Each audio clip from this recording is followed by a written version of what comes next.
probably seen this photo of this ant and are like, oh my god, it's horrifying, terrifying, this must be what ants look like under the microscope, oh my god, I'm dead, what even is this thing? And I am here to tell you that you have been manipulated. Very sorry. Your assumptions about what ants look like because of this photo are wrong, and we're gonna fix that today. Hi! For those of you who don't know me, my name is Nancy. I'm an entomologist, which means that I study insects, and I live in Quito, Ecuador, where I conduct my own personalized tours of Ecuador focused on insects. Alright, back to this. Okay, so the photographer has manipulated your perception of the animal by cropping in your frame of reference. Human brains like to find faces and things, which is why this image works at all, really.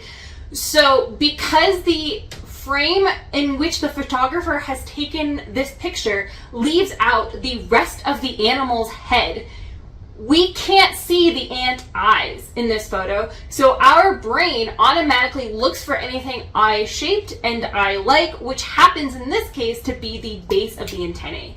So using the base of the antennae as a frame of reference, your brain assumes those are eyes, which makes the indentations a little bit further down look like a nose, which makes it look like it has big spiky teeth, which it doesn't. So if you look at the whole picture of the face of this ant, you'll notice that all of a sudden it looks less terrifying and more ant-like because your brain can actually latch on to the real eyes of this animal and interpret the data better. This is like a data processing error.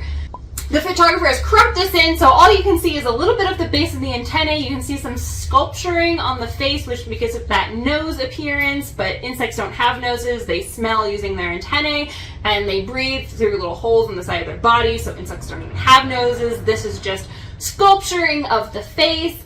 And what look like teeth are actually just long hairs that are associated with the mandibles, which helps the ant determine what it's shoving into its face and if what it's eating is what it's supposed to be eating. So everything that you're seeing that your brain is interpreting as eyes, nose, and mouth is actually just due to the fact that this is the actual ant head, and everything that is in the photo at hand is in this little square, in that little frame. So basically the only reason why this image works is because human brains like finding eyes in things, we like finding faces in things, and because the frame of reference has been manipulated, so our perception of what we're looking at has also been manipulated.